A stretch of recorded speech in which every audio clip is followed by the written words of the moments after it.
text from the air conditioning technician arrived while I was standing at the bottom of my own staircase. Mr. Grayson, don't call your son or daughter-in-law up here.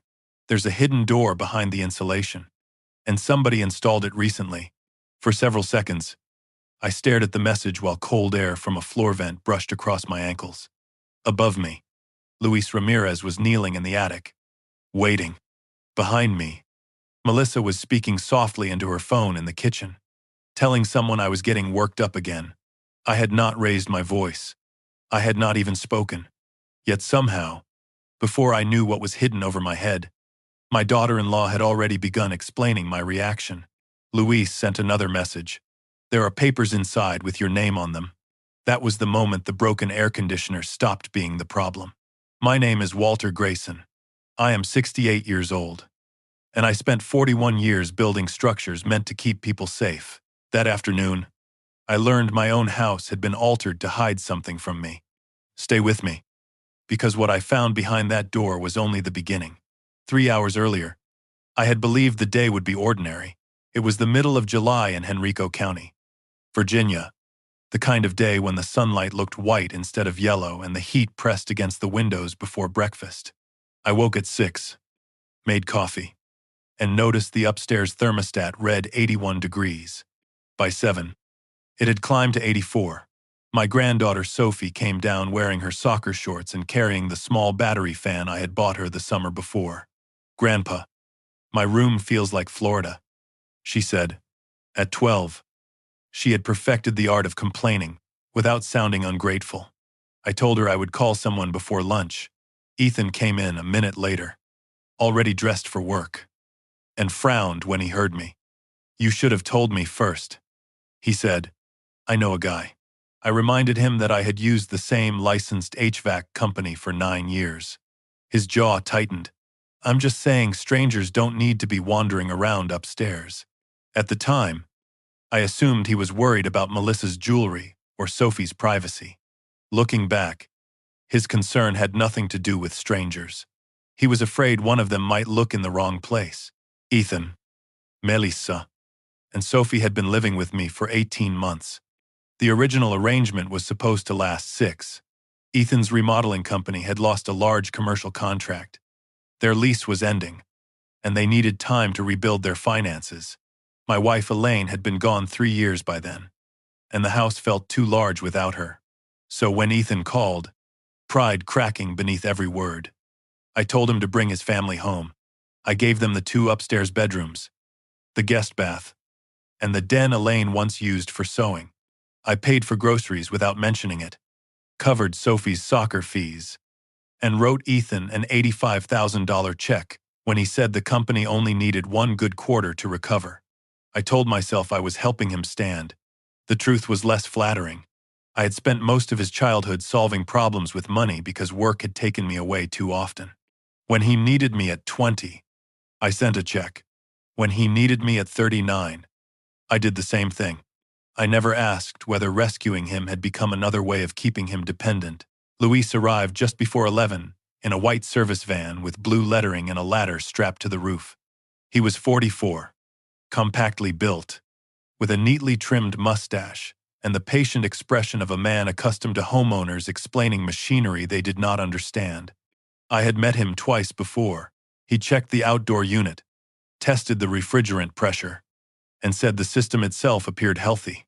"Something's restricting airflow upstairs," he told me. Could be a crushed duct or insulation pushed over a return. The attic access was in the hallway ceiling near Ethan and Melissa's bedroom. When Luis opened the folding ladder, Melissa appeared from the den almost immediately. "Do you really have to go up there?" she asked. Luis explained that he could not inspect the ductwork from below. She looked at Ethan, who had returned unexpectedly from a job site 15 minutes earlier. He said nothing for a moment, then shrugged. "Fine. Just don't move any boxes." That sentence caught my attention. I had not stored boxes in the attic for years. After Elaine died, I had donated nearly everything we no longer used. Before Luis climbed up, Sophie wandered past and said, "Don't go near the secret office." Melissa's hand closed around her shoulder so quickly that the girl stopped smiling. "What secret office?" I asked. Sophie looked from me to her mother. Melissa laughed, but the sound came out thin. She means the little space Ethan uses for paperwork. She calls everything secret. Ethan added that he had put a few business files near the attic opening because the den was crowded. I reminded him that the attic was unfinished and reached dangerous temperatures in summer. He said the documents were temporary. Louise climbed up while the three of us stood beneath the opening in an awkward silence. Then Ethan's phone rang. He stepped onto the porch to answer it. Melissa guided Sophie toward the kitchen and said they needed to finish lunch. I remained in the hallway, listening to Luis move above the ceiling. For the first few minutes, I heard the scrape of his tool bag and the hollow thump of boots on joists. Then everything stopped. I called up and asked whether he had found the blockage. He did not answer aloud. Instead, my phone vibrated. That was when his first message appeared, warning me not to call my family upstairs. After the second message, I walked into the kitchen and told Melissa I needed a flashlight from the garage. She barely looked up. I climbed the attic ladder with more care than I would have 10 years earlier. Heat closed around me like an oven door. Luis was crouched 20 feet from the opening beside a section of fiberglass insulation that had been pulled loose from a newly framed wall. The wall should not have existed. I knew every major alteration made to that house because I had overseen most of them myself. Behind the insulation was a narrow wooden door painted the same dull gray as the surrounding ductwork. A black keypad lock had been mounted beside the handle. Luis pointed toward a flexible air duct crushed beneath a new 2x4 brace. "That's your airflow problem," he whispered. "Whoever built this wall pinched the supply line." I ran my hand along the lumber. The wood was clean, the screws bright, the cuts recent, maybe 2 or 3 months old. I said. Luis nodded. Near the bottom corner, a hardware store sticker still clung to one board. The door had been installed inside my attic using materials bought with someone's money, carried through my hallway, and assembled while I remained downstairs believing my son was trying to rebuild his life. I entered Sophie's birthday on the keypad because it was the first code Ethan used for almost everything. The lock clicked. That sound hurt more than it should have. It meant the door was not only theirs, it had been designed around a family detail, something intimate and familiar. Inside was a narrow finished compartment about 8 feet long and 5 feet wide. Someone had laid plywood over the joists, mounted a battery-powered light, and placed a small desk against the far wall. There was a printer, 2 plastic file crates, a locking metal cabinet, and a miniature camera aimed directly at the doorway. A portable cooling unit vented into the attic, which explained why the room had remained usable despite the heat. Luis muttered, "This isn't storage." I stepped inside and saw my own face staring up from a photocopy of my driver's license. Beneath it were copies of my social security card, property tax statements, investment account summaries, and the deed to the house. None of the originals were there, but every document contained enough information to answer security questions or prepare legal forms. On the desk sat a folder labeled in black marker Capacity Timeline. My hands remained steady until I opened it. The first page listed dates and incidents. March 4, Walter left stove burner on. False. March 19, Walter became confused returning from grocery store. Also false. April 2, Walter accused Melissa of moving his mail. That one had happened, but only because she had moved it. April 18, Walter misplaced $400 and blamed Ethan. I had withdrawn $400 for a plumbing repair, and the plumber had signed a receipt. Each entry turned an ordinary moment into evidence of decline. Some were exaggerated. Some were invented. A few were based on real mistakes any man my age might make, such as forgetting where I had placed my glasses or repeating a story at dinner. The pattern mattered more than the truth. Someone was constructing a version of me who could no longer trust his own memory. Luis stood in the doorway, silent. Now, I found printed articles about adult guardianship in Virginia, notes on competency evaluations, and a list of phrases such as increasing confusion, financial vulnerability, and episodes of anger. Besides several entries, Melissa's handwriting appeared in blue ink. Ethan's appeared in the margins. My son had not merely known about the folder. He had helped shape it. "Call the police," Luis said quietly. I considered it a hidden room, copied documents, possible identity theft. Any reasonable person might have dialed immediately. But I had spent my career inspecting failures after they occurred. The first rule was never to disturb the scene before understanding the load path. If I confronted Ethan with half the truth, he would move the files, change the story, and claim I had misunderstood. Worse, any anger I showed could become the next line in their timeline. I asked Luis to photograph the crushed duct, the new wall, the door, and the room exactly as he had found them. I took my own pictures, including the labels on every folder and the serial number on the camera. Then I told him to prepare a detailed service report stating that an unauthorized partition had damaged the HVAC system. Do not mention the documents yet, I said. He studied me for a second. You sure? I told him I was sure of only one thing. Whoever built that room expected me to react emotionally if I found it. I would not give them that advantage. We replaced every folder, closed the door, and restored the insulation as closely as possible. At dinner, Ethan talked about a renovation project in Short Pump, while Melissa served grilled chicken and avoided my eyes. Sophie described soccer practice. I waited until everyone had food before asking. Who built the wall in the attic? Ethan's fork stopped halfway to his mouth. Melissa reached for her water. What wall? She asked. I looked directly at Ethan, the one crushing the upstairs supply duct. Luis found it. He set down his fork and exhaled through his nose. It's just storage for company records. I asked why it had a keypad. Electricity, a printer, and a camera. Sophie looked up sharply. Melissa said, You went through our private things. The word private hung between us as though ownership had somehow shifted while I was not paying attention. I reminded her that the house, the attic, the electrical system, and the damaged duct belonged to me. Ethan leaned back. Dad, you told us we could use the space. I said I had done no such thing. His expression changed not to fear, but to irritation. Maybe you don't remember, he said. You've been forgetting more lately. The room became very quiet. I could have thrown them out that night. Part of me wanted to stand, point toward the door, and tell them they had 1 hour to leave. Instead, I placed my napkin beside my plate.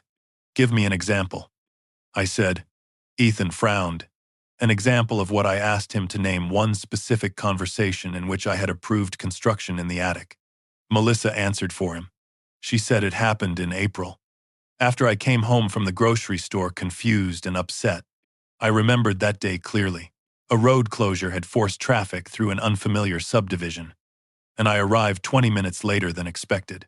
Melissa had called Ethan and told him I was lost, even though I had never asked for help. Now that inconvenience had become proof. You were agitated, she said. We didn't want to embarrass you. I nodded as though considering her concern. Then Ethan said the sentence that crossed the final line. This is exactly why we've been documenting things. You don't realize how much we've been protecting you. He did not apologize for the room. He presented it as an act of care. In that moment, I understood they had rehearsed this explanation long before I discovered the door. After everyone went upstairs, I waited until the house settled. At 11:30, I carried a flashlight and a thin pair of work gloves into the attic. The keypad still opened with Sophie's birthday. Inside the hidden room, the camera's small indicator light glowed red. I unplugged nothing. I touched nothing I did not need to touch. Instead, I photographed each page of the capacity timeline in order. Then I opened the metal cabinet, using the same 4-digit code, with the numbers reversed. The top drawer contained bank statements from Ethan's company, late payment notices, and letters from a lender called Rusk Strategic Holdings. I recognized the name immediately. Calvin Rusk had been my business partner more than 20 years earlier.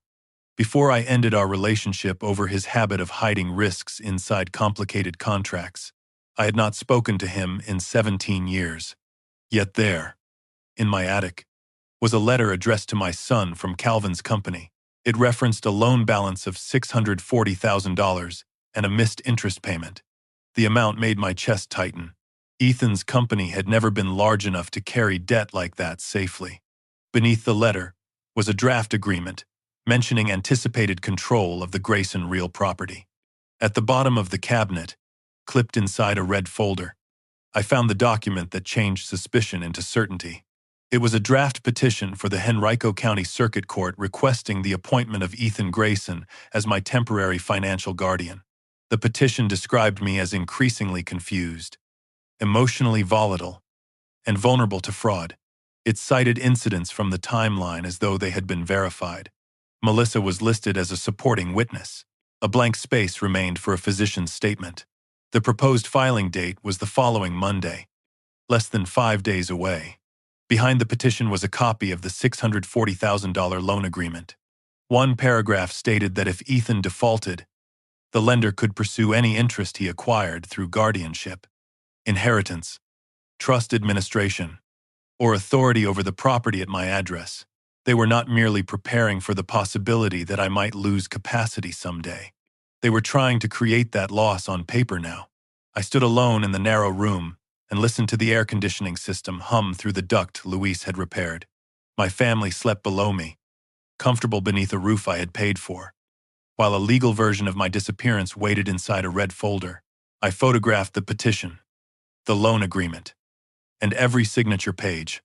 Then I returned each item to its exact position and locked the cabinet. Before leaving, I looked directly at the camera mounted above the desk. If it recorded me, so be it. I did not tear papers, threaten anyone, or take what was not mine. I simply stood there in my own attic, reading documents about the planned removal of my rights. Back downstairs, I poured a glass of water and sat at the kitchen table where Elaine and I had once discussed retirement, Sophie's birth, and the possibility of leaving the house to Ethan someday. I finally understood the advantage my son believed he possessed. He expected me to react like a wounded father. He expected anger, denial, perhaps a reckless confrontation. Every outburst would strengthen the story they were building. So I made a different decision. At 8 the next morning, I would call Dana Whitcomb, the attorney who had handled my estate planning for 15 years. I would also schedule a medical evaluation before anyone could produce one for me. Ethan thought the hidden door protected his plan. What he did not know was that doors work in both directions. Once opened, they reveal who is standing on the other side. Dana Whitcomb answered on the second ring at 8:12 the next morning. I had known her for 15 years, long enough to recognize the pause she used when something concerned her, but she did not want to alarm a client. I told her about the hidden room, the copied documents, the guardianship petition, and Calvin Rusk's name on the loan agreement. She did not interrupt until I finished. Then she said, "Walter, do not confront anyone again. Do not sign anything. Do not transfer large sums. Do not change your routine in a way they can describe as erratic." I looked through the kitchen window and saw Ethan loading tools into his truck, as if the house contained nothing more dangerous than a broken air duct. Dana asked whether I had photographs. I told her I had more than 200. She instructed me to copy them onto 2 encrypted drives, place one in my bank box, and bring the other to her office. "They are preparing a narrative," she said. "Your first job is not proving they are wrong. Your first job is refusing to help them make it look right." Before leaving for Dana's office, I scheduled an appointment with Dr. Samuel Price, my family physician of 22 years. His receptionist said he could see me that afternoon because of a cancellation. I asked for a full physical and a referral for an independent cognitive evaluation. When she asked whether I had noticed memory problems, I answered carefully, "Other people are claiming I have." Saying those words aloud made the situation feel more real. Melissa entered the kitchen while I was writing down the appointment time. She carried a laundry basket and studied the notepad beside my coffee cup. "Doctor's appointment?" she asked. I said it was routine. Her smile came too quickly. "That's good. We've all been worried." I asked who we included. She adjusted a towel in the basket and said, "The family." Then she added that I had seemed suspicious lately, and that stress after losing Elaine could affect a person in ways he did not notice. Her tone was gentle, almost compassionate. That made it worse. Cruelty is easier to resist when it announces itself.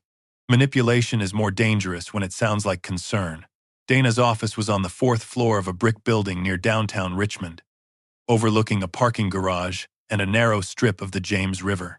She spread my photographs across her conference table without touching the originals on my phone. She had silver blonde hair, rimless glasses, and a habit of tapping one finger against the table when she was thinking. She stopped tapping when she reached the photograph of the draft petition. "This has not been filed yet," she said. "That matters." I asked whether Ethan could truly become my guardian based on a folder of lies. Dana explained that a court would require evidence, notice, and an evaluation. But temporary orders could move quickly if someone alleged immediate financial danger. A frightened judge did not need to believe every claim to freeze a transaction for a few days. "They don't have to win forever," she said. "They may only need control long enough to sign something." I showed her the paragraph about anticipated authority over my property. Dana leaned back and removed her glasses. "This is not family planning. This is leverage tied to debt." We made 3 immediate changes. First, Dana prepared a written revocation of any informal financial authority Ethan or Melissa might claim. I had never given either of them power of attorney, but I had allowed access to household accounts, online statements, and a secondary credit card. Second, we contacted my investment advisor and bank security officer to require in-person confirmation for withdrawals above $10,000. Third, I moved the original deed, trust documents, insurance policies, and tax records from my home safe to a bank deposit box. None of those actions prevented a guardianship petition. But they closed the easiest doors. Dana warned me not to hide normal expenses or create suspicious transfers. "Protecting yourself must still look like protecting yourself," she said. I signed only what she placed before me and took copies home in a plain folder labeled "Property Taxes." Before I left, she asked one question I had been avoiding. "Do you believe Ethan understands what Calvin intends?" I said I did not know. She replied, "Then do not confuse being used with being innocent." Dr. Price examined me that afternoon. He checked my blood pressure, balance, hearing, medications, and recent laboratory results.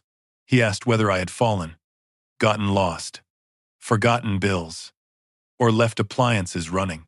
I answered honestly. I had once driven past my exit while thinking about Elaine. I had misplaced my reading glasses several times.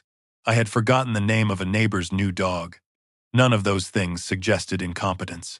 Dr. Price performed a brief screening and found no obvious impairment, then referred me to a neuropsychologist for a longer evaluation. "You appear fully capable of managing your affairs," he said, "but an independent report will carry more weight than my familiarity with you." I asked him whether anyone from my family had contacted his office. He looked at the chart and said Melissa had called 2 weeks earlier, asking how relatives should document memory concerns. The office had given her general information but disclosed nothing about me. 2 weeks earlier was before the air conditioner failed, before the door opened. Their plan had already moved beyond private notes. That evening, I decided to give Ethan one opportunity to tell me the truth without showing him everything I knew. We sat in the den after Sophie went upstairs. Melissa remained on the sofa, arms folded tightly. I placed no documents on the table. "How much money do you owe Calvin Rusk?" I asked. Ethan's face changed before he answered. The surprise lasted less than a second, but it was enough. He said Calvin was only a business consultant. I repeated the question. Melissa looked at him, which told me she knew there was a number, even if she did not know all of it. Ethan stood and walked toward the fireplace. "You went through my financial records."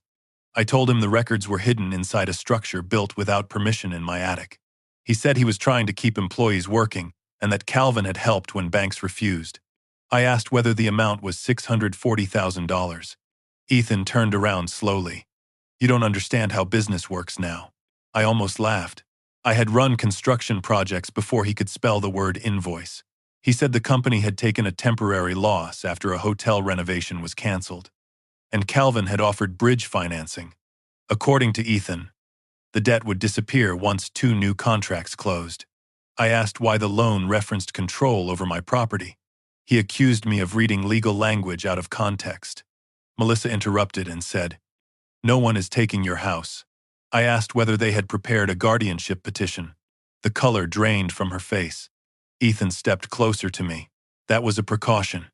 I asked what emergency required a precaution against my legal independence. He answered that I had become unpredictable. You accuse people. You forget conversations. You make decisions without considering how they affect anyone else. I told him refusing another loan was not confusion. His voice rose. This isn't only about you. There it was again, the belief that my property, judgment, and future were collective assets until I disagreed with him. I kept my tone level and said, then explain the plan clearly. He did not. He called the conversation pointless and left the room. Melissa remained behind. For a moment, she looked less like an accomplice than a woman whose life was sliding toward an edge. She told me Ethan had not slept properly in months and sometimes sat in his truck before dawn because he could not face his employees. She said they were terrified of losing everything. I asked what everything meant when the house belonged to me and they paid no rent. Her eyes hardened. Our reputation, Sophie's school, Ethan's company, the life we built. I said those were real fears but not permission to fabricate my decline. She denied fabricating anything. Then she opened her phone and showed me a screenshot of a message from my number. Go ahead and buy whatever you need. You gave us permission, she said. I recognized the message. I had sent it 6 months earlier, when Sophie's room needed shelves and a new desk. Melissa had removed the preceding messages. The words were mine. The meaning was not. I told her context mattered. She replied, that's what you say whenever you change your mind. By the weekend, the story had spread beyond the house. My younger sister, Carol, called from Charlottesville and began with, Walter, please don't punish Ethan because you're scared. I asked who told her I was scared. She said Melissa had explained that I had become suspicious about normal caregiving and was threatening to cut off the family. Carol reminded me that grief could make older people defensive. I asked whether she knew about the hidden room. She hesitated, then said Ethan had described it as secure business storage. I asked whether he mentioned copies of my Social Security card or a guardianship petition. Silence filled the line. Carol finally said, I'm sure there's an explanation. I told her there was, but she had accepted Ethan's version before hearing mine. She became offended and said I was proving their point by turning everyone into an enemy. After we hung up, I sat alone for nearly an hour. The damage was no longer limited to money. They were changing how people heard me before I had the chance to speak. Dana had warned me this would happen. A capacity case is partly legal and partly social. She had said, if enough people become accustomed to the idea that you are declining, ordinary behavior starts looking like evidence. So I stopped trying to persuade relatives. Instead, I began documenting. I kept a daily log of appointments, purchases, phone calls, and household events. I saved receipts. I confirmed important conversations by email. I spoke calmly even when Ethan tried to provoke me. The discipline felt unnatural at first. I had spent most of my life believing a man defended his name by speaking firmly and directly. Now, firmness could be labeled aggression, and directness could be called paranoia. I learned to pause before answering. That pause became a kind of armor. Ethan interpreted it as weakness. Melissa interpreted it as confusion. I let them. Every time they underestimated my silence, they revealed more than they intended. On Monday morning, I reviewed the household credit card statements. The secondary card issued to Melissa showed purchases from a building supply store, an electronics retailer, and a locksmith. The charges totaled $4,800 and matched the materials inside the hidden room: framing lumber, plywood, a keypad lock, compact camera equipment, and a portable cooling unit. The purchases had been categorized as home maintenance. When I asked Melissa about them, she said I had approved improvements upstairs. I requested invoices. She said Ethan kept them for tax purposes. Later that day, I called the building supply store and asked for duplicate receipts using the card number. The largest purchase had been made by Ethan 3 months earlier. The delivery address was my home, but the customer name listed was Grayson Restoration Services. That proved company money and household credit had been mixed. More importantly, it dated construction of the room to the same week Melissa began her so-called capacity timeline. The next clue came from Sophie, who was sitting at the kitchen island drawing horses while Melissa attended a school meeting. I asked whether her father had been working late. She nodded and said, "Mostly when Mr. Calvin comes." I kept my voice casual. "Calvin Rusk," she shrugged. "The man with the shiny shoes. He brings Dad that brown bottle." I asked when he had visited. Sophie said several times while I was fishing with my friend Leonard. Then she added, "Mom says not to tell you because you and Mr. Calvin had an old fight." I asked whether Calvin went into the attic. She said she had once seen him standing under the ladder while Ethan carried a file box upstairs. Then she looked worried and asked whether she had said something bad. I told her she had done nothing wrong and changed the subject to her drawing. Children notice more than adults imagine. But they should never be made responsible for the truth adults are hiding. I checked the cloud account connected to my doorbell camera. Ethan had administrator access because he once helped me connect it to my phone. Several dates from Sophie's description showed missing clips, including 2 Saturdays when I had gone fishing. The local history had been deleted, but the service retained backup data for 30 days unless the account owner requested permanent removal. I called technical support, verified my identity, and recovered 6 clips. Calvin appeared in 3 of them. He wore a blue suit despite the summer heat and carried the same black leather case in each visit. On one recording, he arrived at 9:14 in the morning and left nearly 2 hours later. Ethan opened the door before Calvin knocked, suggesting the visit was expected. On another, Calvin handed Ethan a thick envelope, pointed toward the 2nd floor, and waited while Melissa checked the driveway. There was no audio, but the body language required little interpretation. Calvin was not a distant lender. He was entering my home while I was deliberately kept away. Dana searched Virginia corporate records and found Rusk Strategic Holdings registered to a downtown mailbox. Its listed business was management consulting, but it had no visible employees, no operating website, and no history before the previous year. She also found 3 smaller entities connected to Calvin, each used for private real estate transactions. "He prefers layers," she said. "One company lends, another holds an option, a third eventually buys." I asked her to search for anything tied to my address. 2 days later, she called me into her office and placed a single-page filing on the conference table. A limited liability company named Richmond Access Partners had been formed 6 weeks earlier. Calvin was its manager. The mailing address belonged to a private box rented under Ethan's name. Attached to an internal lending memorandum was reference to a future purchase option involving the Grayson tract. My house sat on less than 4 acres. No one in my family had ever called it a tract. Developers did. That night, Ethan approached me in the garage while I was organizing tools. He looked exhausted. Purple shadows had formed beneath his eyes, and his shirt smelled of sawdust and sweat. For a brief moment, I saw the boy who used to wait on the porch for me after school. Then he asked for $200,000. He said the money would cover payroll, suppliers, and a tax payment until a new contract funded. I asked whether Calvin had demanded repayment. Ethan said Calvin was becoming impatient. I told him I would review the company's books with an independent accountant. He refused. "I don't need an audit. I need my father." I said a father could help without handing over money blindly. He struck the workbench with his palm. "You always do this. You make help conditional so everyone knows you're in charge." The accusation landed because it contained truth. I had used money as both rescue and influence, but truth about my faults did not make his request safe. When I refused the loan, Ethan's anger became desperation. He said 32 employees could lose their jobs and Sophie might have to leave her school. I reminded him that Sophie's education was secure because I had created a separate fund years earlier. He stared at me as though that made the situation worse. "You planned for her and never trusted me," he said. I told him trust was not the same as access. He replied, "If the company dies, it's on you." Then he walked out, leaving the garage door open behind him.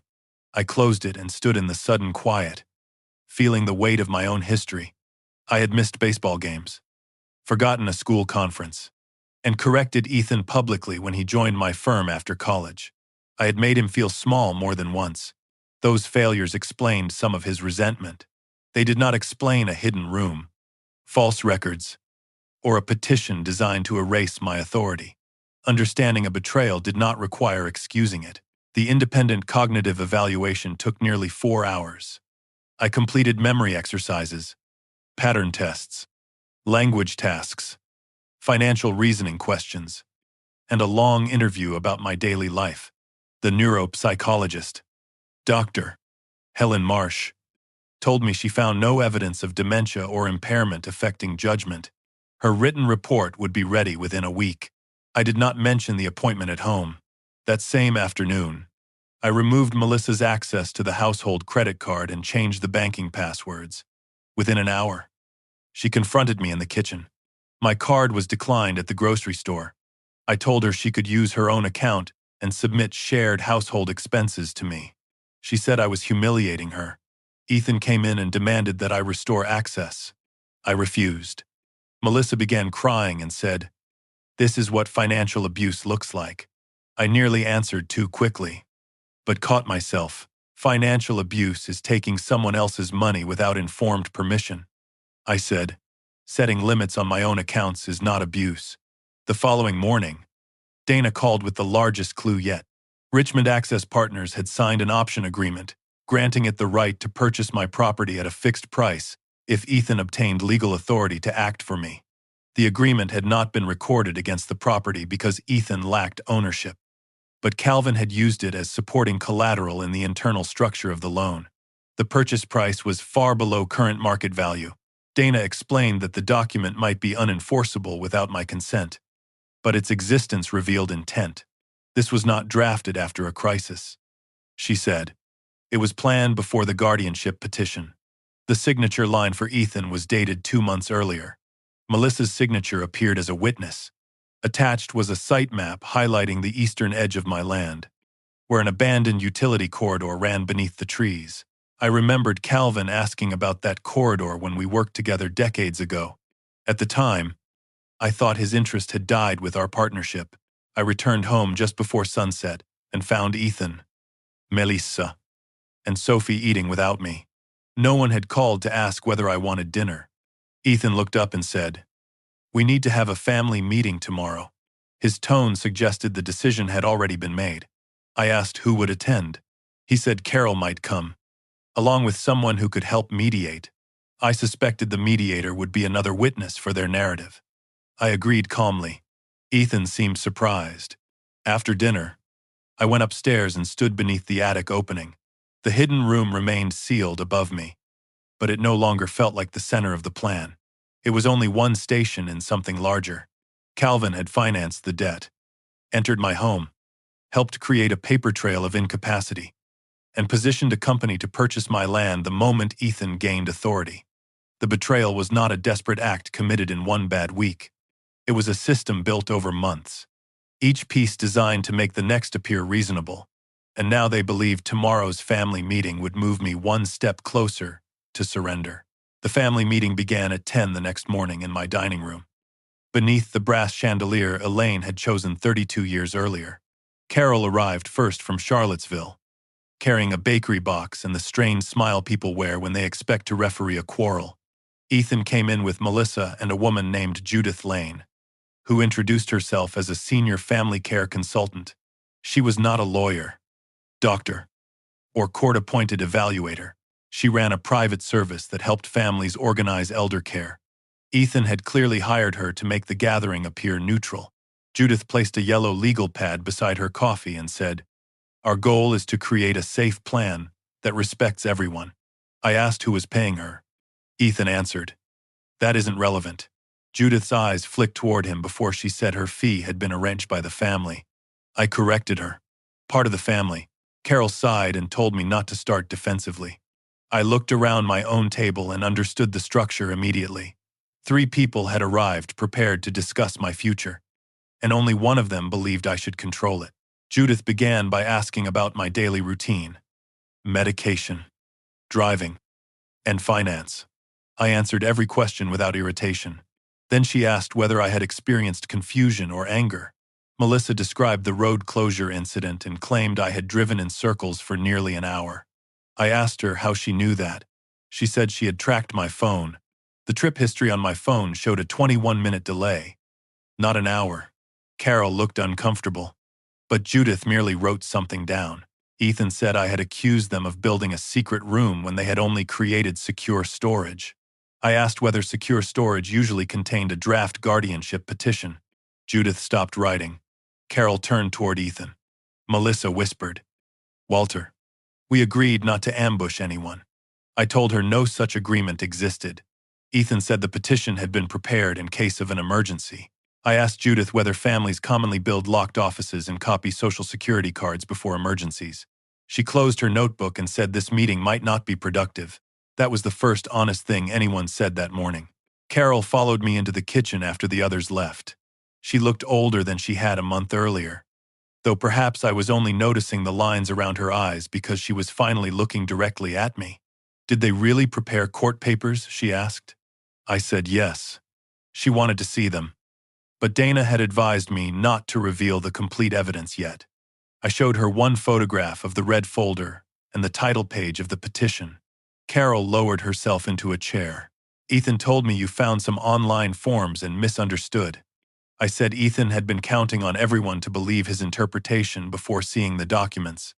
She rubbed her forehead and admitted Melissa had called her repeatedly for weeks, describing forgotten appointments, unpaid bills, and sudden anger. I asked whether she had verified any of it. She did not answer. Then she said something that hurt precisely because it was sincere. "You've always made it difficult to know when you need help." She was right. I had spent my life appearing capable, even when grief and loneliness hollowed out entire days. My pride had created empty spaces where other people could insert their own explanations. Dana spent the following week tracing the companies connected to Calvin. We met with forensic accountant Martin Bell, a former bank examiner with a slow voice and an irritating habit of waiting until he was certain before saying anything useful. He reviewed Ethan's loan documents, vendor liens, tax filings, and the corporate records Dana had obtained. Grayson Restoration Services had not suffered one isolated setback. It had been insolvent for nearly 11 months. Ethan had borrowed from Calvin in 4 separate advances, each one paying the previous obligations long enough to make the company appear active. Payroll taxes had been delayed. 2 supplier accounts were past due. Ethan had also pledged equipment already subject to bank liens. "He's not financing growth," Martin said. "He's financing concealment." Calvin's loans carried large origination fees and escalating default charges. By the time Ethan signed the final agreement, repayment through normal business operations was nearly impossible. I asked why an experienced lender would structure a loan destined to fail. Martin tapped the property option, because repayment was never the primary asset. The site map attached to Richmond Access Partners bothered me more than the loan figures. It highlighted a narrow strip along the eastern boundary of my land, including the abandoned utility corridor. I drove to the county planning office and asked for public records related to nearby transportation studies.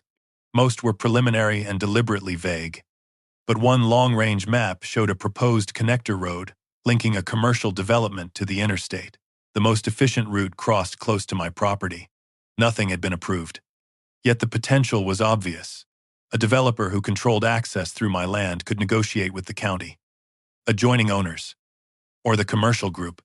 I remembered Calvin discussing that corridor in 2004.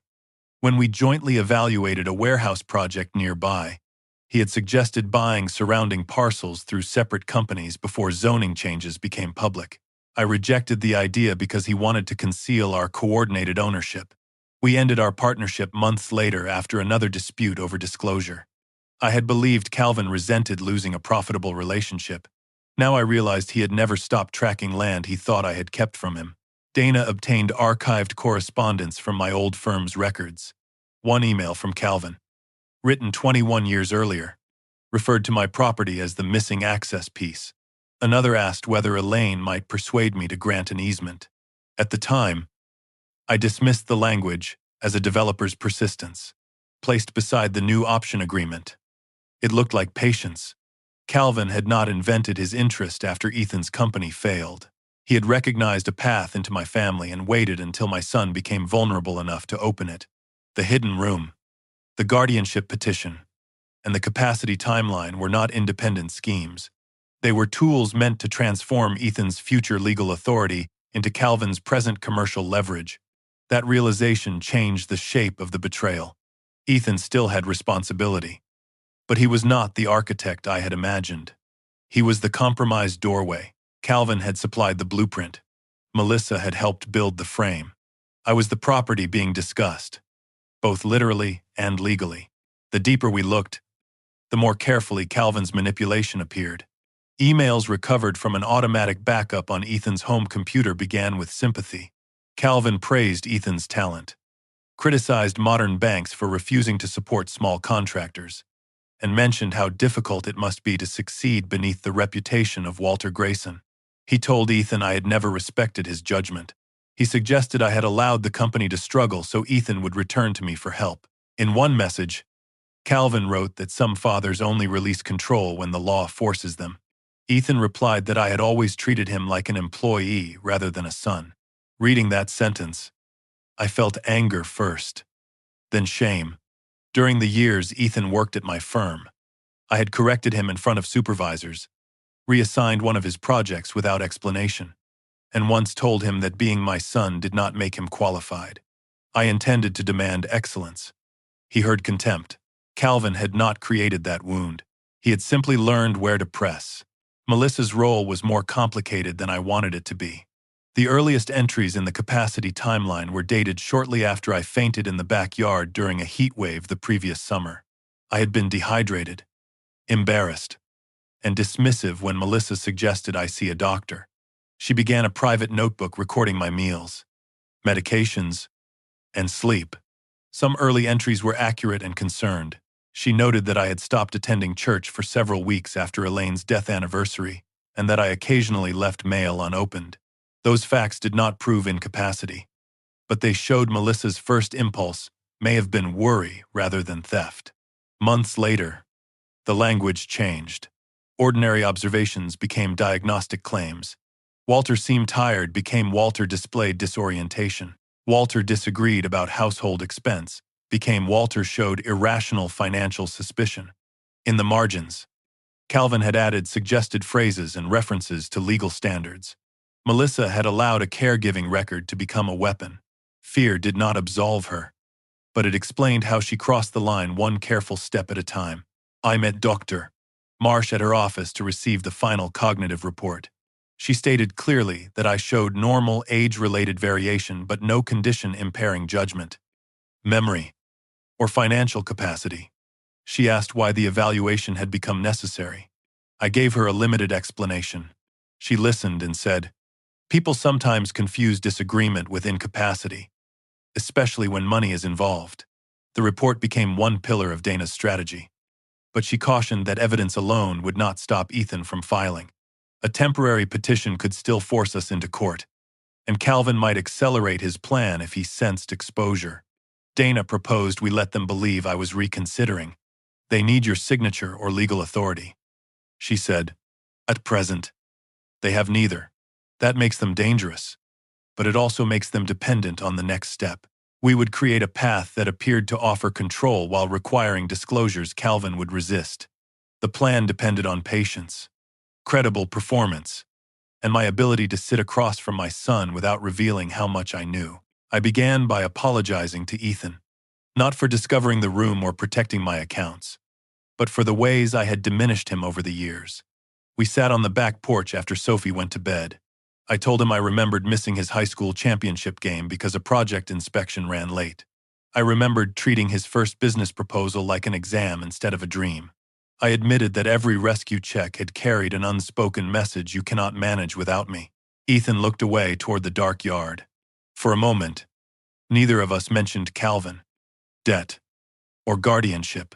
He said, "You never let me fail honestly. You either stopped me or paid to erase it." The sentence was painful because it was accurate. I told him I was sorry. Then I added, "But you do not get to erase me because I failed you." His face tightened. He said the legal documents were only protection. I replied that protection offered without consent was control. He did not apologize, but something in his certainty weakened. 2 days later, I told Ethan and Melissa I was willing to discuss a new family trust.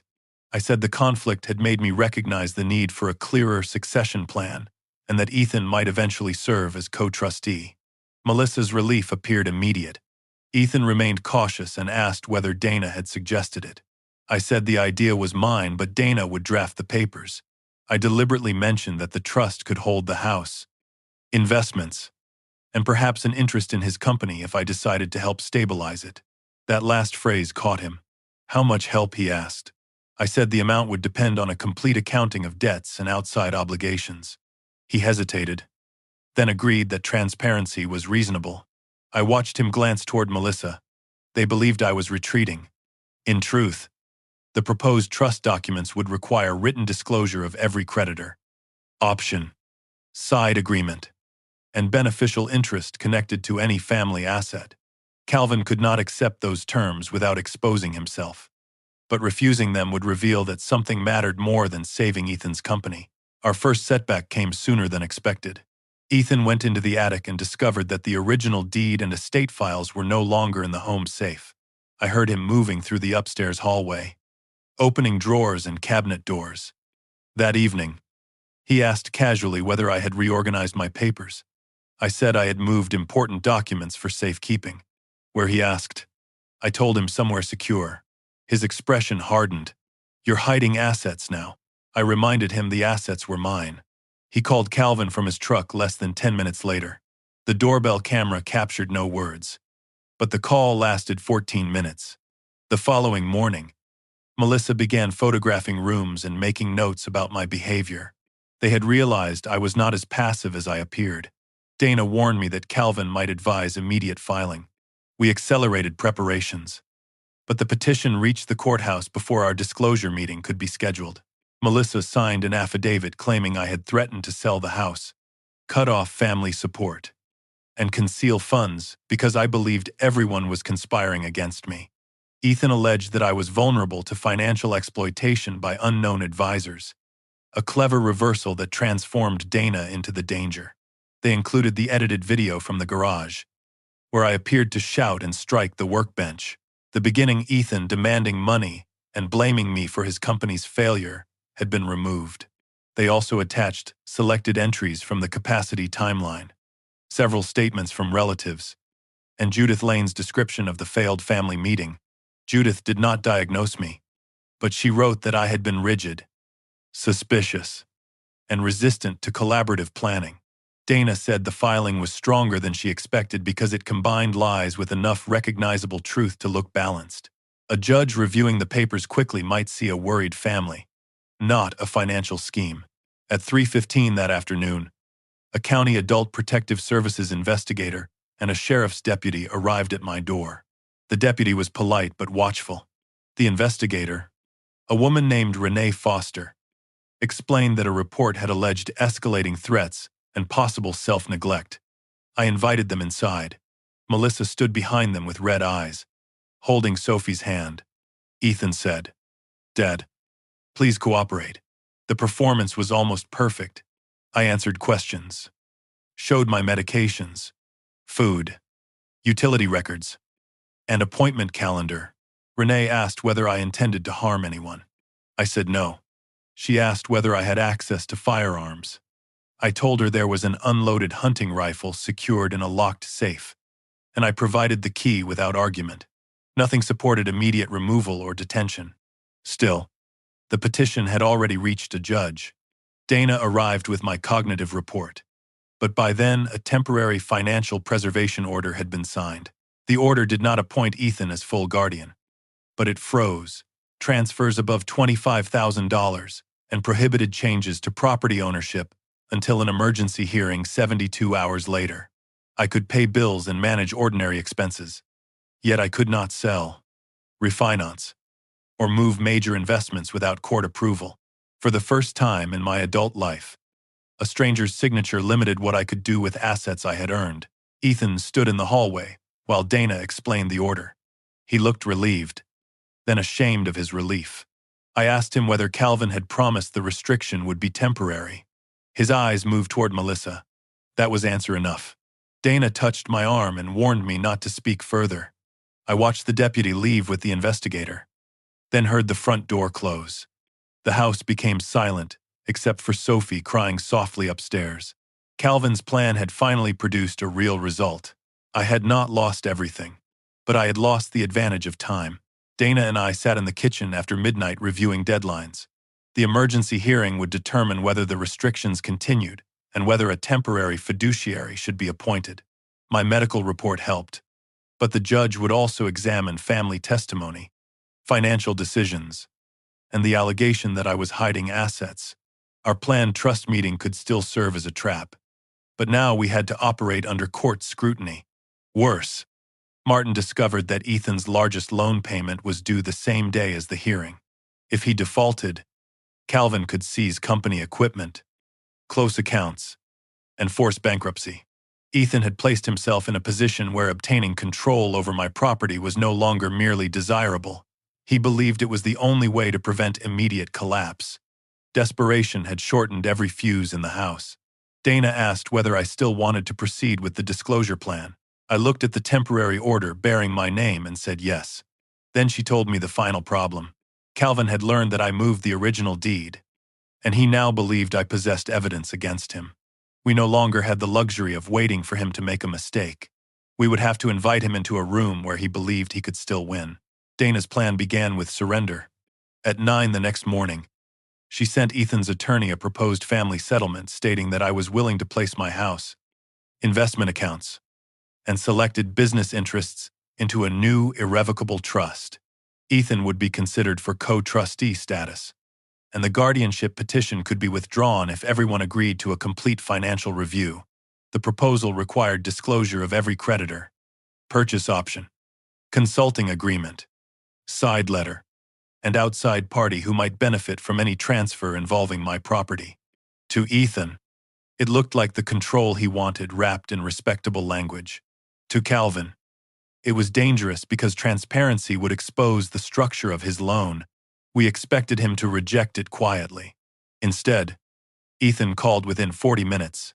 His voice was guarded but hopeful. "Are you serious about the trust?" he asked. I said I was tired of fighting and wanted Sophie protected. That answer was true, though not in the way he believed. He asked whether Calvin could attend as his financial advisor. I paused just long enough to sound reluctant.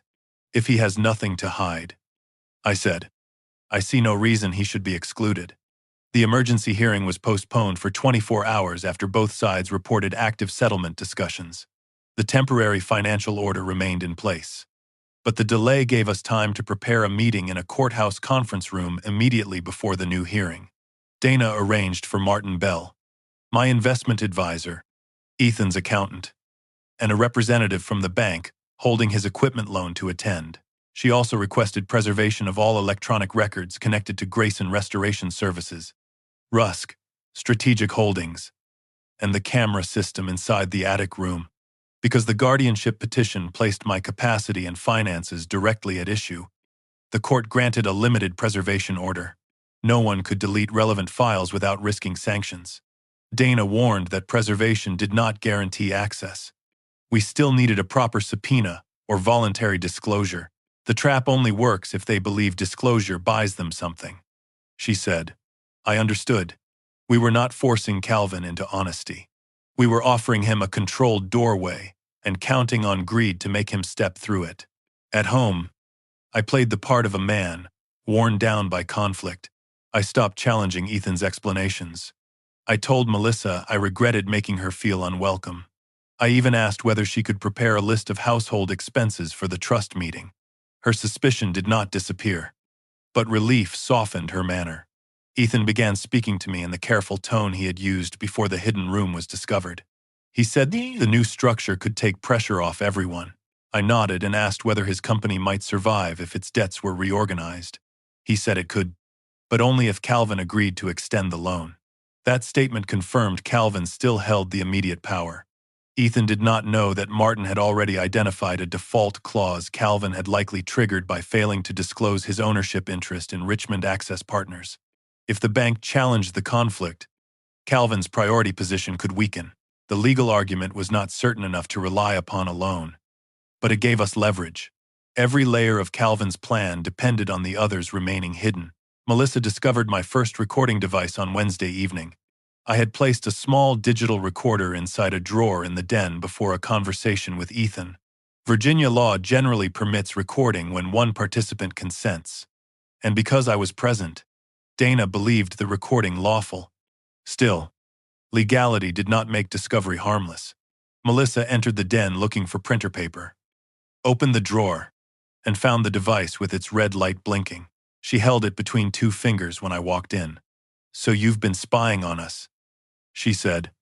I told her I had been recording my own conversations because they were repeatedly misrepresented. Ethan came down the hallway, saw the recorder, and immediately called Calvin. Within an hour, the tone of the entire house changed. Ethan stopped discussing the trust. Melissa removed documents from the den. That night, someone entered the attic room and unplugged the camera system. Our plan had been exposed earlier than expected, and whatever Calvin said on the phone convinced them I was gathering more than defensive evidence. The next morning, Calvin's attorney sent a new settlement draft. It removed the broad disclosure requirement, named Ethan's sole successor trustee, and demanded that I acknowledge recent lapses in judgment as the reason for restructuring. Dana read the document twice, then pushed it across the table. "He knows this is a trap now." I asked whether we should abandon the meeting. She said no. The settlement proposal itself revealed Calvin's priorities. He was willing to let Ethan receive formal control but unwilling to identify the parties who would benefit. We revised our strategy. Rather than pretending I knew nothing, we would let Calvin believe I had fragments but lacked decisive proof. I would appear focused on preserving Ethan's company, while Dana would frame disclosure as a condition demanded by the bank and court, not by me. Calvin might resist an accusation from Walter Grayson. He could not as easily resist a neutral fiduciary requirement without looking suspicious to everyone else in the room. Calvin retaliated through reputation. By noon, several former colleagues received a video clip showing me in the garage, striking the workbench and raising my voice at Ethan. The clip began after Ethan demanded $200,000 and ended before I calmed down. Carol called to say an old business associate had forwarded it to her with a message asking whether I was safe. Ethan denied sending the video, but it had been filmed on Melissa's phone. I considered issuing a broad denial. Dana advised the opposite. We recovered the full garage footage from my security system, including Ethan's demand, his accusation that his employees' futures were my responsibility, and my refusal. I prepared a sworn statement acknowledging that I had lost my temper and struck the bench once. "Do not pretend you were perfectly calm," Dana said. "Credibility is stronger than innocence performed too neatly." Admitting the outburst deprived them of the revelation they expected to use against me. It also forced me to confront an uncomfortable truth. Control did not mean never becoming angry. It meant refusing to let anger write the next decision. That afternoon, Melissa asked to speak with me alone. We sat at the kitchen table while Ethan was away meeting Calvin. She looked exhausted, with no makeup and a faint bruise-colored shadow beneath each eye. She placed a folded page in front of me. It was a projected distribution prepared by Richmond Access Partners. After the property sale, loan payoff, default fees, consulting charges, legal expenses, and a reserve controlled by Calvin, Ethan and Melissa would receive almost nothing. He told us there would be enough to save the company and buy the land back later. She said. I asked when she discovered the projection. She said Calvin had accidentally attached it to an email before deleting the message from Ethan's account. She had printed it and hidden the copy. For the first time, she admitted that the capacity timeline had been altered under Calvin's direction. I thought temporary control would keep Ethan from losing everything. She whispered. Then it became the only way any of his promises worked. Melissa offered me the password to Ethan's backup computer if I agreed not to pursue custody of Sophie. The request angered me because it reduced my granddaughter to bargaining material, but I did not show it. I told her I had no intention of taking Sophie from a safe parent and no authority to purchase truth with access to a child. Your daughter is not part of this negotiation, I said. Melissa began to cry silently. I explained that honesty might affect how a judge viewed her actions, but I would not promise immunity. Money, housing, or protection from consequences. After several minutes, she wrote the password on the back of the projection and pushed it toward me. I did not use it myself. Dana arranged for a forensic technician to preserve the computer with Melissa's written consent as a joint household user. The backup contained emails, invoices, and draft agreements already hinted at by the attic files. Nothing alone ended the case, but together they strengthened the pattern. Ethan learned Melissa had spoken to me before dinner. Their argument began upstairs and moved into the hallway, each of them trying to keep their voices low until restraint failed. Ethan accused her of panicking. Melissa shouted that Calvin had never intended to save the company. Ethan said she had signed every document and could not pretend to be innocent now. Sophie came down the stairs crying, and I took her onto the back porch while the argument continued behind the closed door. She asked whether her parents were getting divorced. I told her adults sometimes made serious mistakes and needed time to decide what came next. I did not promise they would stay together. I did not tell her everything would be fine. Children deserve comfort. But false certainty is another kind of betrayal. We sat beneath the porch fan until the house became quiet. That night, Melissa slept in Sophie's room. Ethan left before dawn and did not return until the following afternoon. The most valuable evidence came from the attic camera they had unplugged. When Luis first found the hidden room, I photographed the camera's model and serial number. Martin traced it to a business security service registered under Grayson Restoration Services. The device stored short recordings locally but also uploaded motion-triggered clips to a company cloud account. Unplugging it stopped future recordings. It did not erase the archive. Dana used the preservation order to notify the provider before Calvin's attorney could request deletion. We still needed authorization to obtain the files. But Ethan's guardianship petition described the hidden room as business storage connected to his company, making the system relevant to both financial control and the origin of the capacity evidence. The judge granted a narrow production order. Calvin's attorney objected, claiming privacy, but the objection came too late. The provider confirmed that recordings existed from the same weeks the false timeline was created. For the first time, Calvin appeared genuinely concerned. Only selected clips arrived before the settlement meeting. We could not review the entire archive in time, but several recordings were clear. One showed Calvin seated at the attic desk with Ethan and Melissa, explaining that courts responded to patterns rather than isolated events. Another captured Melissa asking whether writing down incidents they had not personally witnessed could be considered dishonest. Calvin answered that they should record reasonable conclusions and let professionals decide what the events meant. A third clip showed Ethan resisting the property option. "My father will never sign that," he said. Calvin replied, "You don't need him to sign once you have authority." The recordings did not absolve Ethan. He remained in the room, continued borrowing, and eventually signed, but they destroyed Calvin's claim that he was merely an outside lender. Dana chose not to reveal the clips immediately. Their power depended on Calvin first denying the relationship before neutral witnesses. Calvin made one last attempt to fracture our position. He offered Ethan a private amendment, extending the loan for 90 days, if Ethan testified that Melissa alone fabricated the capacity timeline. Ethan brought the proposal to the house and confronted her in the den. I heard enough from the hallway to understand. Melissa called him a coward. Ethan said he was trying to protect Sophie and the employees. She answered, "You're protecting the version of yourself he sells back to you." That sentence silenced him. Later, Ethan found me in the garage and asked whether I planned to destroy his company. I told him the company had been dying long before I discovered the room. "Then help me save it," he said. I replied, "Saving the company and saving you from what you did are not the same thing." He looked at the floor for a long time.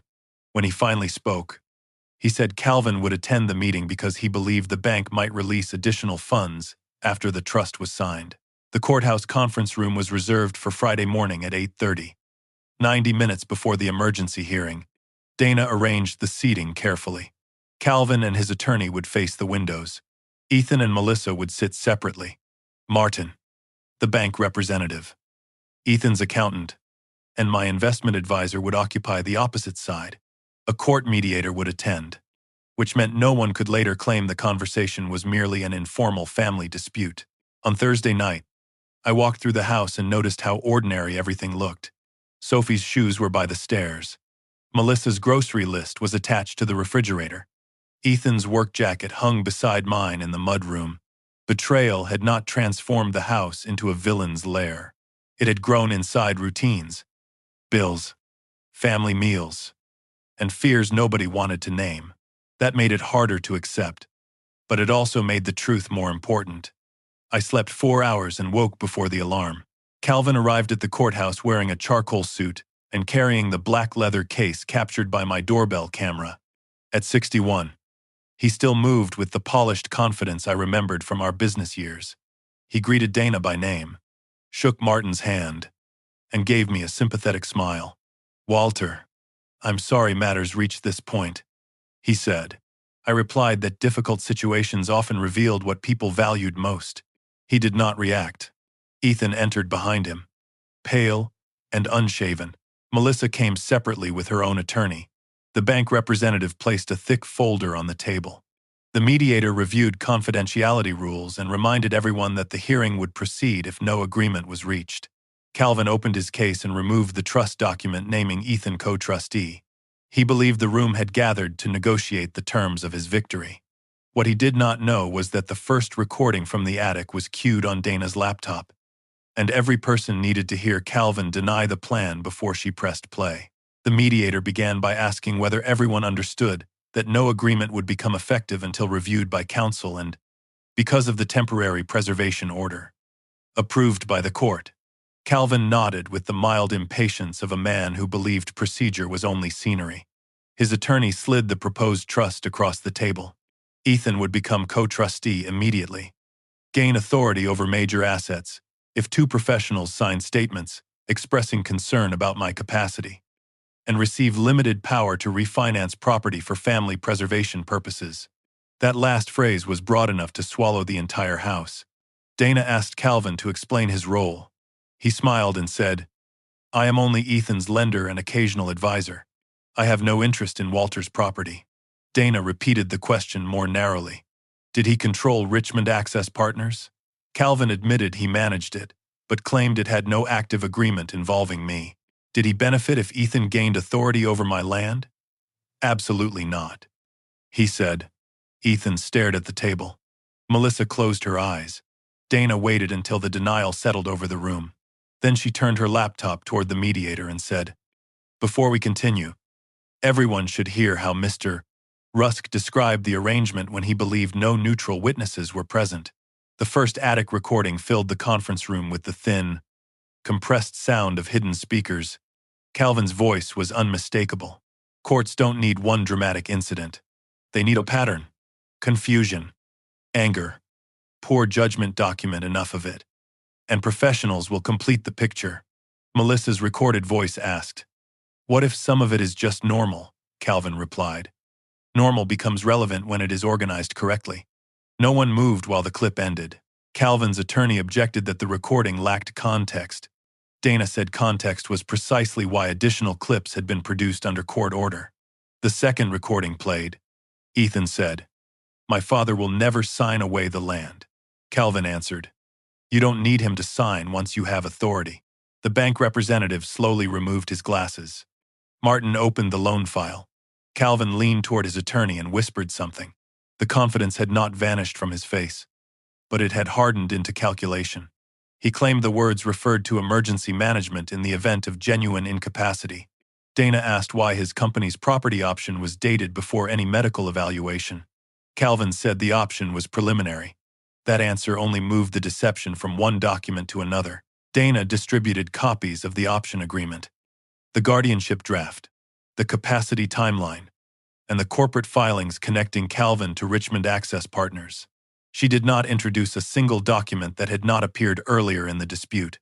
The evidence had always existed. The meeting merely forced each piece into the same light. Martin explained the numbers. Ethan had borrowed $640,000 through 4 advances. Default fees and consulting charges had increased the effective obligation. Richmond Access Partners possessed an option to purchase my land below market value if Ethan obtained authority to act for me. The bank representative then identified a problem Calvin had tried to bury. Rusk Strategic Holdings had represented itself as an independent lender, while its manager controlled the entity positioned to acquire the collateral-related property. That conflict had not been disclosed in the intercreditor documents. Calvin's attorney insisted the option was not collateral.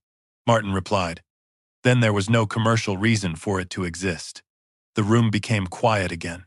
Calvin had always depended on complexity. Once the structure was reduced to plain sentences, it looked less like sophisticated finance and more like a man creating a default he intended to profit from. The mediator asked Ethan whether he understood the option when he signed. Ethan rubbed both hands over his face before answering. "I understood that Calvin's company might buy the property if I got control." His attorney touched his arm. But Ethan continued. He said Calvin promised the sale would be temporary and that Ethan could repurchase the land after new contracts restored the company. I asked whether he ever believed I would voluntarily agree.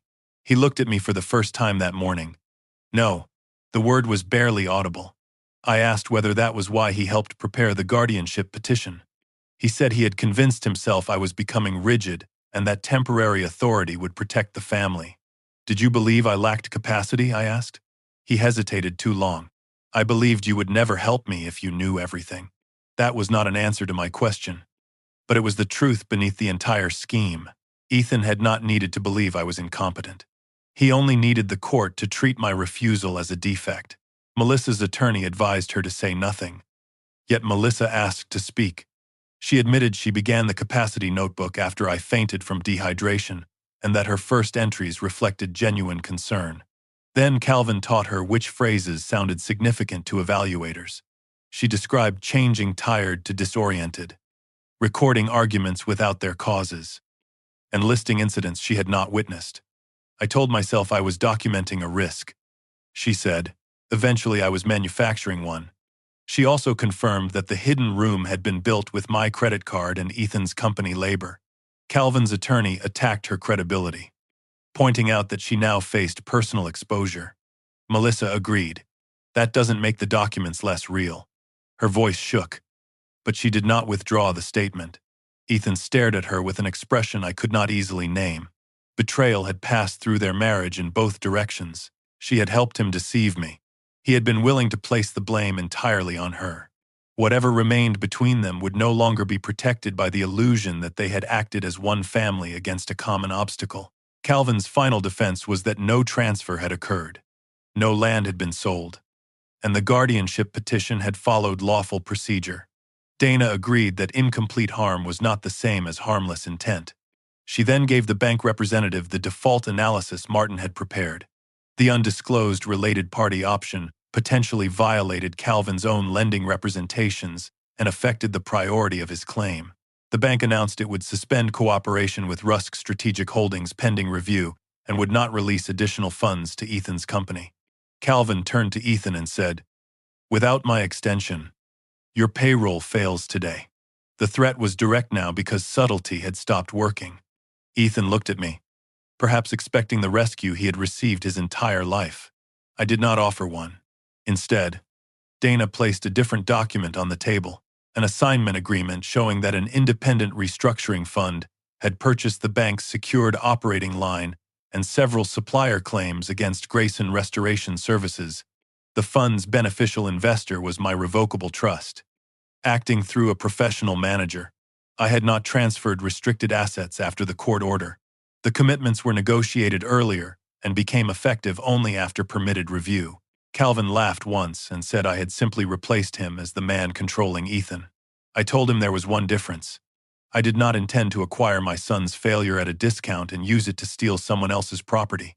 The restructuring fund could not erase Calvin's loan, but it now controlled essential equipment liens, receivables, and cash management. Grayson Restoration Services would enter a supervised workout instead of an immediate collapse. Ethan would be removed as chief executive during the process. A turnaround manager would decide which projects survived, which assets were sold, and how employees were paid. My money would not go to Ethan personally. It would preserve viable work and protect employees where possible. Ethan whispered, "You're taking my company." I answered, "No, your decisions already took it. I'm preventing the pieces from being used to take my house." For years, I had rescued him in ways that left him standing in the same place. This time, help arrived with consequences attached.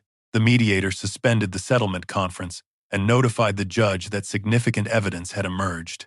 The emergency hearing began an hour later. Dana submitted Dr. Marsh's cognitive report, Dr. Price's records, Luis's service report, photographs of the hidden room, the full garage video, the corporate filings, and the preserved attic recordings. Ethan's attorney no longer pressed for temporary guardianship. Melissa withdrew her supporting affidavit and submitted a corrected statement. Calvin's attorney argued that the commercial matters were separate from my capacity. But the judge disagreed. The alleged financial danger had been presented as justification for restricting me, while the evidence showed that those seeking control possessed undisclosed interests in my property.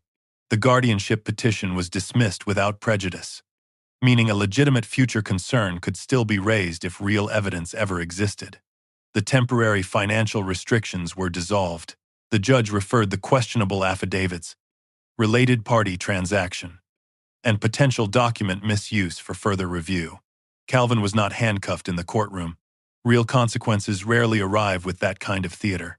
He walked out carrying the same black case, but the institutions that had trusted his complexity were now examining every layer. The property option did not disappear by magic. Dana filed an action seeking a declaration that it was unenforceable because Ethan had no ownership, interest, or authority to grant it, and because its conditions depended on alleged misrepresentation. Calvin initially threatened years of litigation. Then the bank review expanded. 2 investors withdrew from his projects, and his insurer reserved rights on claims arising from undisclosed conflicts. Within 3 weeks, Richmond Access Partners released the option in exchange for dismissal of several civil claims without any payment from me. Calvin still faced separate financial and professional consequences beyond my control. I did not follow every rumor. I heard that one planned development collapsed and that former clients began requesting audits. That was enough. His most valuable asset had never been money. It was the belief that he was always the smartest man in the room. Once the recordings made his methods simple enough for everyone to understand, that belief became impossible to sell. Ethan's company entered restructuring on the Monday after the hearing. 32 employees did not all keep their jobs. 17 remained through the first phase. 9 received severance funded from receivables, and 6 moved to another contractor that purchased 2 active projects. The outcome was painful but better than the sudden shutdown Calvin had threatened. Ethan surrendered his company vehicle, closed his private office, and spent 2 months helping the turnaround manager reconcile job costs and supplier claims. He was not allowed to sign checks or negotiate new debt. For the first time since starting the business, he had responsibility without authority. He hated it. He also discovered how many losses he had hidden from himself by calling them temporary. The final accounting showed the company had been failing before Calvin's first loan. Calvin had accelerated the disaster, but he had not created Ethan's refusal to face it. Melissa and Ethan separated within a week. She moved with Sophie into a rented townhouse 6 miles away after the 60-day transition period I gave her. I did not evict them immediately, though several friends said I would have been justified. Sophie needed time to understand that the changes were not punishment for anything she had done. Melissa found administrative work at a physical therapy clinic and entered counseling. Her attorney negotiated a civil resolution concerning the unauthorized credit card charges and altered records. She repaid a portion through a structured agreement and agreed to provide truthful cooperation in any investigation involving Calvin. I did not ask prosecutors to destroy her, and I did not ask them to protect her. That distinction mattered to me. Mercy given by hiding consequences is not mercy. It is another form of control. Real mercy leaves room for truth and limits the desire for revenge. Ethan stayed in a furnished apartment owned by a friend from high school. For almost a month, he did not call me. Then one Saturday morning, he came to the house alone. He looked thinner and older than 39. We sat on the back porch where I had apologized to him weeks earlier. He said he did not expect forgiveness. I told him forgiveness was not the first thing required. He needed to give a complete accounting, repay what he could, continue counseling, and stop describing his choices as things Calvin made him do. Ethan nodded. I hated needing you, he said. Then I built a plan that depended on taking everything from you. I told him both things could be true. He asked whether I still considered him my son. I said biology had never been the question. Trust was, you are my son. I told him, but you are not entitled to access, money, or authority because of it. He cried then, not loudly, not dramatically, but with the stunned grief of someone finally unable to negotiate with reality. We established boundaries through Dana. Ethan could visit by arrangement. He had no access to my accounts, legal documents, security systems, or business decisions. The trust for Sophie remained independent. With a professional trustee and no control for either parent, I did not change my estate plan to reward Ethan for confessing, nor did I disinherit him in anger. Dana helped me create conditions based on long-term conduct, restitution, and demonstrated stability. Some people might call that cold. I considered it the first honest plan I had ever made for him. My previous generosity had contained no limits, which meant it also contained no respect for his ability to bear consequences. A boundary is not a wall built to keep love out.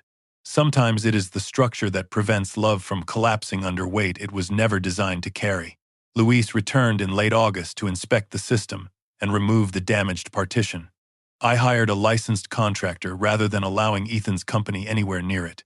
When the workers took down the hidden door, they asked whether I wanted it hauled away. I kept it. The keypad was removed, and the small gray panel now leans against the wall in my workshop. I do not display it to visitors. It is not a trophy. It reminds me that betrayal rarely begins with a dramatic announcement. It begins with one concealed bill, one altered sentence, one conversation everyone agrees not to mention. Then someone builds a frame around the lie, covers it with insulation, and trusts that the person being betrayed will never climb high enough to look. On the final Sunday of August, Sophie sat beside me on the porch eating peach ice cream. The evening was warm but no longer oppressive, and the repaired air conditioner hummed quietly through the open kitchen door. She asked whether her father was a bad person. I told her he had done serious harm and had to spend a long time repairing what could be repaired. People aren't only the worst thing they've done, I said, but they don't get to pretend it never happened. She considered that and asked whether our family was broken. I looked through the window at the dining table, the staircase, and the ceiling hatch that once led to the hidden room. Changed, I said. Not the same as broken. I had saved the house, but the victory did not restore what existed before. Carol and I spoke carefully now. Melissa no longer entered without knocking. Ethan's place at Sunday dinner remained empty. Control returned more quickly than trust. For most of my life, I believed providing for a family meant standing between the people I loved and every hardship that approached them. I paid debts, solved emergencies, and called it devotion. In truth, I often used rescue to avoid harder conversations about disappointment, responsibility, and fear. Ethan learned that no failure was final as long as I remained available to absorb it. Calvin recognized that weakness in both of us. He exploited Ethan's resentment and my habit of protection, then built an entire scheme inside the space between them. The answer was not becoming crueler. It was becoming clearer. I could love my son without financing his denial. I could care about Melissa without erasing what she had done. I could protect Sophie without teaching her that family loyalty requires silence. The hidden door was discovered because an air duct had been crushed behind a new wall. Pressure built where air was supposed to move freely, and eventually the whole system stopped working. Families are not so different. Secrets block ordinary conversation. Resentment collects. Fear heats every room. Then one day, something small fails, and the structure nobody was meant to see becomes impossible to ignore. I had called a technician because the upstairs bedrooms were too warm. 20 minutes later, he showed me the entrance to a plan designed to remove me from my own life. What saved me was not wealth, influence, or a perfect past. It was the decision to stop reacting like the man they had already described on paper. I listened. I documented.